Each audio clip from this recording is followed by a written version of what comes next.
नमस्कार, मैं हूं शालिनी सिंह और आप देख रहे हैं दर्श न्यूज। बिहार में विधानसभा चुनाव जैसे जैसे नजदीक आ रहे हैं, वैसे वैसे सियासी पारा आसमान छूने लगा है। हर राजनीतिक दल एक दूसरे को पटखनी देने में जुटा है। मैदान अब राजनीति का अखाड़ा बन चुका है। कोई विपक्ष पर तंज कस रहा है तो कोई सरकार की नाकामी उजागर कर जनता के दिलों में जगह बनाने की कोशिश कर रहा है।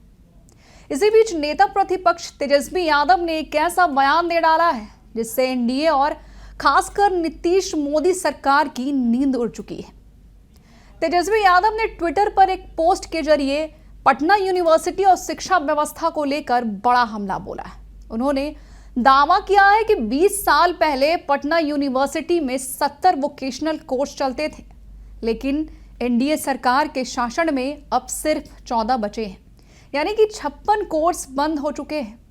तेजस्वी ने एक ट्वीट में सरकार से सवाल पूछते हुए कहा, हे मंगल राज वाले छात्र युवा विरोधी डबल इंजन पर सवार शिक्षा के दुश्मनों, क्या आप जानते हैं कि ये वोकेशनल कोर्स क्यों बंद हुए हैं? नहीं जानते तो जानिए।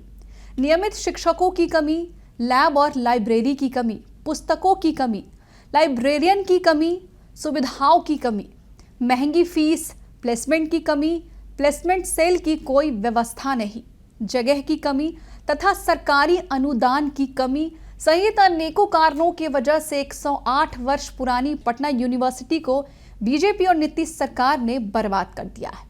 इन लोगों ने युवाओं की नौकरी और गुणवत्तापूर्ण शिक्षा की बजाय नफरत, झूठ, हिंसा, हिंदू मुस्लिम और जुमलेबाजी वाली ट्यूशन देना शुरू कर दिया है। तब से शिक्षा व्यवस्था और नौकरी रोजगार चौपट है। साथियों, 2 पीढ़ियों को बर्बाद करने वाली इस भ्रष्ट एनडीए सरकार को हटाकर बिहार को नई सोच, नए विजन और नई दृष्टि वाली गतिशील, प्रगतिशील और जीवित युवा सरकार चाहिए। तेजस्वी का कहना है कि इस डबल इंजन सरकार ने 2 पीढ़ियों के भविष्य के साथ खिलवाड़ किया है। उन्होंने युवाओं से अपील करते हुए कहा कि अब वक्त है इस भ्रष्ट पुरानी सोच वाली सरकार को हटाकर एक नई सोच, नया विजन और युवाओं की सरकार लाने का। उन्होंने पोस्ट के अंत में कहा कि बिहार को अब एक गतिशील, प्रगतिशील और जीवित युवा सरकार की जरूरत है, जो शिक्षा, रोजगार और भविष्य की बात करे, ना कि सिर्फ नफरत और धर्म के नाम पर राजनीति करे। अब सवाल यह है कि क्या तेजस्वी का यह वार चुनावी माहौल में कोई नया मोड़ लाएगा या फिर सत्ता पक्ष इसका जवाब और बढ़ा देगा? बहरहाल इतना तय है कि तेजस्वी यादव का यह ट्वीट अब बिहार की चुनावी राजनीति में कोई नई आग लगाने का काम कर चुका है। आपकी क्या राय है, हमें जरूर बताएं। बने रहे हमारे साथ और देखते रहे दर्श न्यूज। बिहार की हर खबर सबसे पहले हमारे साथ।